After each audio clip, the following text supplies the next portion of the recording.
Okay, the next book we're going to be looking at is Mrs. Zhivago of Queen's Park for your wonderful, exciting holiday reading. This is a gem that I discovered in a second-hand bookshop in Kalamunda. It was published in 1988 as well as the last book. And obviously it's based on the book Dr. Zhivago.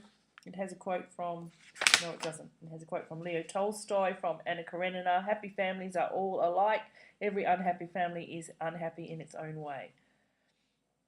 Also has a quote by Michel de Montaigne in Essays. Marriage may be compared to a cage. The birds outside despair to get in, and those within despair to get out. Okay, so obviously it is about marriage. There's also a quote from Louis MacNeice Les Sylphides. So they were married to be the more together, and found they were never again so much together, divided by the morning tea, by the evening paper, by children and tradesmen's bills. Okay, so Chloe Zhivago lives in Queen's Park, in the London suburb of Queen's Park. She's Jewish. Her best friend is... Who is her best friend? Well, anyway, her best friend is a magazine editor who's having trouble keeping a job. And although she was madly in love with her husband, who was a doctor, their marriage has fallen into a state of certainly no sexual congress, and the kids are about probably 13 and 15. She is a psychotherapist, and her mother was the reason she became a psychotherapist, because her mother was a dancer, a ballet dancer, and was very vain and never really grew out of that. Her father is writes music scores for West End musicals, and is quite well known.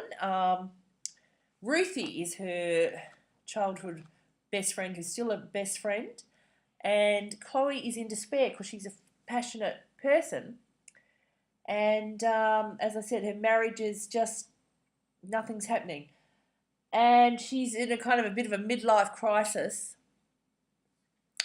So she's tearing around wondering what to do, and in the end she has a very good relationship with her father. So she rings her father and says, "Dad, did you ever get to this stage in your marriage? And if you did, what did you do?" And he says, Bertie, his name is Bertie Zhivago. He says, "I'm sorry to tell you, darling, but I had an affair. That's what I did." And so she says, "Oh, you know, blah, blah, blah. Did Mum ever find out? Blah, blah, blah." And they have a little bit of a chat about it. Anyway, she also has a friend who she calls Famous Friend, her FF, Famous Friend, who's also a friend of Ruthie's, who's written a couple of successful self-help books. The last one was about abstaining from all sexual activity, which was a bestseller. And so at one of the FF's Famous Friend's parties, she meets an attractive Russian called Ivan, who offers her a way out of her present situation. So she embarks on an affair, sorry to tell you, with Ivan the Russian. And she also has a brother who is an interesting character. He's a musician, and he has been living in the United States on an Indian reservation, following some kind of Native American Indian medicine to heal his grief over his mother's death. And then he also has been in Spain, living in a teepee. Anyway, so I love once again the humanness of these characters and their humour, and they're so flawed, but at least they're honest with their emotions. And her and Ruthie are both going through a hard time. It comes out later that Ruthie's job is under threat in the cutthroat world of magazine journalism, and she is the editor of the magazine. And there's a young man who's going back and forth from Ruthie's house, denim jacket, probably leather jacket, denim clad. And Chloe's wondering, what's going on with Ruthie, and not knowing she's developed a cocaine habit just to try and cope with her situation. She's not ready to tell anyone about it, which is also like so human.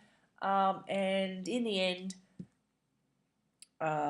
it has a cathartic resolution where she gets through this painful chapter of her life.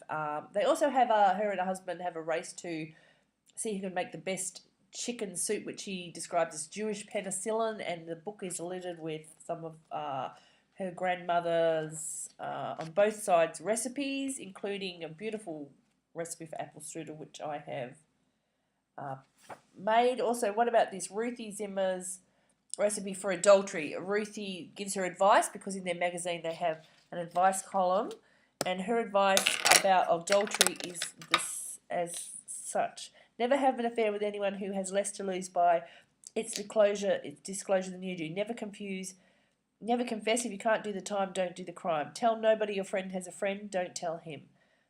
Never pay by credit card. Never fall in love with your lover if you don't intend to leave your husband for him. Deny and lie. Never agree to a DNA test. Do not leave any visible marks. Make sure you're strong enough to bear the guilt of deception. Yeah, anyway. But there are recipes for a good marriage also in there from her grandma. They have a gay nanny from Eastern Europe that bosses them around, of course, and brings her lover to come and stay with them in the house.